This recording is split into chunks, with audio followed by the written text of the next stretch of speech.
দিনের জুমার সালাতের এত গুরুত্ব কেন? বিশ্বনবী জুমার দিনকে বলেছেন ঈদের দিন। কিসের দিন?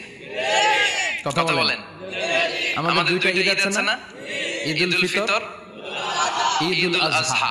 এর পাশাপাশি জুমার দিনকে বিশ্বনবী সাল্লাল্লাহু আলাইহি ওয়াসাল্লাম বলেছেন হাযা ইয়াউমুল ঈদ, হাযা ইয়াউমুন জাআলাল্লাহু লাকুম ঈদান। তাবারানির হাদিস। বিশ্বনবী বলেছেন এটা এমন দিন যে দিনটাকে আল্লাহ তাআলা তোমাদের জন্য ঈদের দিন হিসেবে ঘোষণা দিয়েছেন। পড়েন আলহামদুলিল্লাহ। আল্লাহ তাআলার একটা বৈশিষ্ট্য হচ্ছে সুন্নাতুল্লাহি ফিত তাফদীল। এক এক জিনিসের উপর আল্লাহ এক এক জিনিসকে বৈশিষ্ট্যমণ্ডিত করেন, মর্যাদা দান করেন। ফাদ্দালা জামানান আলা জামান কামা ফাদ্দালা মাকানান আলা মাকান, ইনসানান আলা ইনসান। আল্লাহ ব্যক্তির উপর ব্যক্তিকে প্রাধান্য দেন, আল্লাহ সময়ের উপর সময়কে প্রাধান্য দেন, আল্লাহ স্থানের উপর স্থানকে প্রাধান্য দেন। এটা আল্লাহর সুন্নাত। এটা আল্লাহর কি? সুন্নাতুল্লাহি ফিত তাফদীল। ফাদ্দালা জামানান আলা জামান কামা ফাদ্দালা মাকানান আলা মাকান, ইনসানান আলা ইনসান। পৃথিবীর সব মানুষগুলো এক রকম নয়, এক মর্যাদা নয়। আবার লক্ষাধিক নবী আল্লাহ দুনিয়ায় পাঠিয়েছেন। সব নবীর মর্যাদাগুলো কি সমান নাকি? সব নবীদের মধ্যে থেকে বিশ্বনবীর মর্যাদা বাড়িয়ে দিয়েছে কে? আবার পৃথিবীতে শহরের শেষ নাই। হাজার হাজার শহর, হাজার হাজার লক্ষ লক্ষ শহরের মধ্যে থেকে মক্কা শহরের মর্যাদা বাড়িয়ে দিয়েছে কে? আবার এই পৃথিবীতে অনেকগুলো সময় আছে, অনেকগুলো রাত্রি আছে, অনেকগুলো ক্ষণ আছে, অনেকগুলো মুহূর্ত আছে। একটা মুহূর্তের উপর আরেকটা মুহূর্তকে প্রাধান্য দিয়েছে কে? বলেন তো, পৃথিবীতে সবচেয়ে 365 দিনের মধ্যে শ্রেষ্ঠ দিন কোনটা? আরাফার দিন। কোন দিন? কথা বলেন। হজে যারা গিয়েছেন আরাফার দিন দেখেছেন না? ইজার রেদা পরে আমরা লাব্বাইক আল্লাহুম্মা লাব্বাইক বলি। এটা সারা বছরের মধ্যে শ্রেষ্ঠ দিন। আল আরাফা, আল হজ্জ আরাফা। আরাফাটাই হজ। কেউ যদি আরাফার দিনে থাকতে পারে তার হজ হয়ে গেছে। আলহামদুলিল্লাহ। আর হজে সব করেছে, আরাফা করে নাই, হজ হবে না। কথা বলেন, হজ হবে? তার মানে বছরের শ্রেষ্ঠ দিন আরাফার দিন। এদিন আল্লাহ এত সংখ্যক বান্দাকে একসাথে ক্ষমার ঘোষণা দেন, বছরের কোন দিন এত মানুষকে ক্ষমা করেন না। আবার শয়তান ওই দিনে এতটা লাঞ্ছিত বোধ করে, এতটা অপমান বোধ করে, বছরের কোন দিন শয়তান এত অপমানিত হয় না। এজন্য বিশ্বনবী বলেছেন খায়রুদ দুআ দুআ আরাফা। সবচেয়ে শ্রেষ্ঠ দোয়া আরাফা। বিশ্বনবী বলেন করি আমার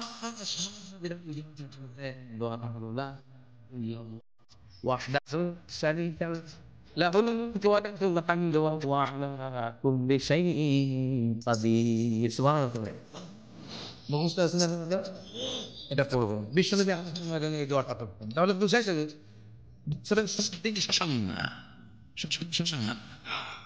সবচেয়ে শ্রেষ্ঠ দিন হচ্ছে আরাফার দিন। কোন দিন? এবার বলেন বছরের সবচেয়ে শ্রেষ্ঠতম রাত কোনটা? কদরের রাত। ইন্না আনজালনাহু ফি লাইলাতিল কদরি ওয়া মা আদরাকা মা লাইলাতুল কদর। লাইলাতুল কদরি খায়রুম মিন আলফি শাহর। হাজার মাসের চেয়ে সেরা। ওই রাতে ইবাদত করলে, হাজার মাস যাবত ইবাদত করলে যে সওয়াব, ওই পরিমাণ সওয়াব আমলনামায় তুলে দিবে কে? শ্রেষ্ঠ রাত, কদরের রাত। এবার বলেন বছরের সবচেয়ে শ্রেষ্ঠতম মাস কোনটা? শাহরু রমাদান আল্লাযী উনজিলা ফীহিল কুরআন। যে মাসে কুরআন নাযিল হয়েছে, এই মাসের চেয়ে শ্রেষ্ঠতম মাস থাকতে পারে? চিল্লায়ে বলেন থাকতে পারে? তার মানে বছরের শ্রেষ্ঠ দিন আরাফার দিন, বছরের শ্রেষ্ঠ রাত কদরের রাত, বছরের শ্রেষ্ঠতম মাস রমজান মাস। এবার বলেন সপ্তাহের মধ্যে শ্রেষ্ঠতম দিন কোনটা? বিশ্বনবী বললেন সাইয়্যিদুল আইয়াম, leader of the all days in the week. সপ্তাহের যতগুলো দিন আছে, 7টা দিনের সর্দার হচ্ছে ইয়াউমুল জুমআ, জুমার দিন। চিল্লায়ে পড়েন আল্লাহু আকবার। তার মানে বছরের শ্রেষ্ঠ দিন আরাফার দিন, বছরের শ্রেষ্ঠ রাত কদরের রাত, শ্রেষ্ঠ মাস রমজান মাস। আর 7 দিনের মধ্যে শ্রেষ্ঠতম দিন হচ্ছে জুমার দিন। কোন দিন? এই সূরাতুল জুমা নিয়ে আমরা কথা শুনবো ইনশাআল্লাহ। বলেন এটা সাধারণ দিন নয়। ফিহি খালাকাল্লাহু আদম। কালকের এই দিনটা, এই জুমার দিনে আল্লাহ তাআলা সাইয়েদনা আদম আলাইহিস সালামকে তৈরি করেছে। সুবহানাল্লাহ। বিশ্বনবী বলেন লাম্মা খালাকাল্লাহু আদম ওয়া কানা তুলহু 60 যিরাআন, আল্লাহ তাআলা যখন আদম আলাইহিস সালামকে তৈরি করলেন 60 হাত লম্বা করে তৈরি করলেন। সুবহানাল্লাহ। আর আমরাও যারা জান্নাতে ঢুকবো আমাদের আকৃতি থাকবে 60 হাত লম্বা। সুবহানাল্লাহ। মজা করে সুবহানাল্লাহ পড়তে পারলেন না? আল্লাহ সাইয়েদনা আদমকে তৈরি করলেন এই জুমার দিনে। আবার সাইয়েদনা আদম আলাইহিস সালামকে পৃথিবীর বুকে তিনি পাঠিয়ে দিয়েছিলেন এই জুমার দিনে। সুবহানাল্লাহ। কুলনা হাবিতু মিনহা জামিআ, ও Adam go down with your wife, তোমার স্ত্রী হাওয়াকে নিয়ে পৃথিবীতে নামো। সাইয়েদনা আদম আলাইহিস সালামকে আল্লাহ তাআলা পাঠিয়েছিলেন শ্রীলঙ্কার একটা পাহাড়ে, অ্যাডামস পিক। ওখানে ঐতিহাসিকভাবে প্রমাণিত, এটা হাদিসে নেই, কুতুবুত তারিখে এসেছে। শ্রীলঙ্কায় একটা পাহাড় আছে, কলম্বো থেকে অনেক দূর। ওই পাহাড়ের চূড়ায় সাইয়েদনা আদম আলাইহিস সালামের ফুটপ্রিন্ট আছে। ফুটপ্রিন্ট মানে পায়ের ছাপ। সুবহানাল্লাহ পড়ে। সুবহানাল্লাহ। এটাকে বলে ফিঙ্গারপ্রিন্ট। এটাকে কি বলে? পায়ের গুলারে একজনের আঙ্গুলের ছাপের সাথে একজনের আঙ্গুলের ছাপের মিল নাই। শুধু তাই না, আমার এই আঙ্গুলের সাথে এই আঙ্গুলের ছাপের কোনো মিল নাই। আয়াহসাবুল ইনসানু আল্লান নাজমা ইযামা বালা কাদিরিন আলা আন নুসাউইয়া বানানা। আল্লাহ বলেন, গোলাম তুমি মনে করেছো তোমার হাড্ডি গুড্ডি পচে যাবে, তোমাকে আমি একত্রিত করে আবার বানাতে পারবো না? বানানো তো অনেক দূরের কথা, আমি তোমার আঙ্গুলের ছাপগুলো সংরক্ষণ করে রেখেছি। চিল্লায়ে পড়েন আল্লাহু আকবার। 1880 সালে স্যার ফ্রান্সিস গালটন নামে একজন বিজ্ঞানী তিনি আবিষ্কার করেছেন যে আমাদের আঙ্গুলের ছাপগুলো আলাদা, ফিঙ্গারপ্রিন্ট আলাদা। এই 10টা আঙ্গুলের একটার সাথে আরেকটার কোনো মিল নাই। এই পৃথিবীতে যদি 600 কোটি মানুষ হয় তাহলে 6000 কোটি আঙ্গুল, একটা আঙ্গুলের সাথে আরেকটা আঙ্গুলের ছাপের মিল আছে? যারা সিগনেচার দিতে পারে এরা কি দেয়? টিপসই দেয়। সুবহানাল্লাহ। কি ম্যাজিক্যাল আঙ্গুল রেখে দিয়েছে, একটা আঙ্গুলের ছাপের সাথে আরেকটা আঙ্গুলের ছাপের মিল নাই। এখন এই বায়োমেট্রিক অথেন্টিকেশনের জন্য অনেক জায়গায় দিতে হয়।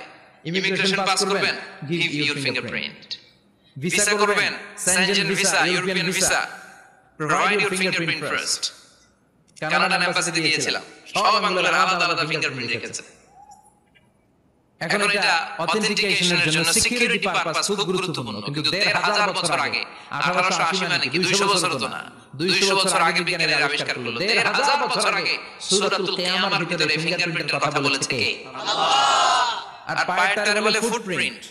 এটা প্রাণীদের ক্ষেত্রে প্রযোজ্য, কারণ প্রাণীদের আঙ্গুল নাই, আছে? ওদের আছে পা। বাঘের কয় পা? কথা কয় না? 4 পা। বাঘের হাত কয়টা? হাত নাই।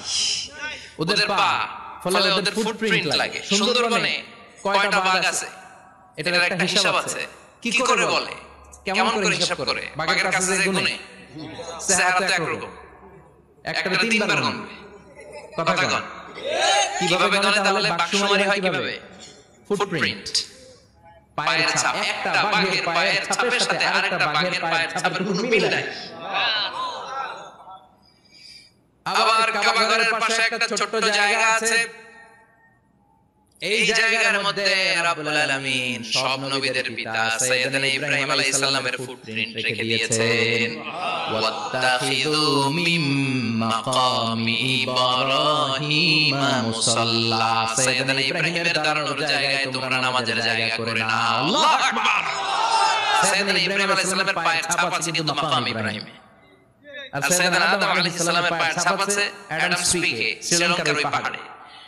তো যেদিন আদম আলাইহিস সালামকে আল্লাহ ওখানে পাঠিয়ে দিয়েছিলেন ওই দিনটা ছিল জুমার দিন। সুবহানাল্লাহ নাই? সুবহানাল্লাহ বাড়ি দিয়ে বলেন, চিল্লায়ে পড়েন আল্লাহু আকবার। এরপরে সাইয়েদনা আদমকে পাঠানো হলো শ্রীলঙ্কায়। সাইয়্যিদাতুনা হাওয়া আলাইহিস সালামকে পাঠিয়ে দেয়া হলো সৌদি আরবের জেদ্দা শহরে। আরবিতে জেদ্দা বা জাদ্দা মানে দাদি। জেদ্দাতুন বা জাদ্দাতুন মানে কি? দাদি। হাওয়া আলাইহিস সালাম আমাদের সবার দাদি, ঠিক কি না? ওনার নামে এই শহরের নাম। বছরের পর বছর সাইয়েদনা আদম আলাইহিস সালাম এবং হাওয়া আলাইহিস সালাম আল্লাহর কাছে ক্ষমা চাইলেন, আল্লাহ ভুল করে নিষিদ্ধ গাছের ফল খেয়েছি, তুমি মাফ করে দাও। আল্লাহ বললেন, আদম কয়েকটা কালিমা শিখিয়ে দেব, এই কালিমাগুলো পড়ে আমার কাছে দোয়া করো, আমি কবুল করে নেব। আল্লাহু আকবার। আল্লাহ শিখিয়ে দিলেন আর বললেন, আদম পড়ো, রাব্বানা যালামনা আনফুসানা ওয়া ইন লাম তাগফির فاغفر لنا وترحمنا لنكونن من الخاسرين ও আল্লাহ জুলুম করেছি নাফসের উপর ভুল করেছি অন্যায় করেছি আপনি যদি ক্ষমা না করে দেন আমরা শেষ হয়ে যাব আমরা হালাক হয়ে যাব ক্ষতিগ্রস্তদের মধ্যে শামিল হয়ে যাব ঠিক কি না আল্লাহ সাইয়েদনা আদম আলাইহিস সালামের তওবা কবুল করলেন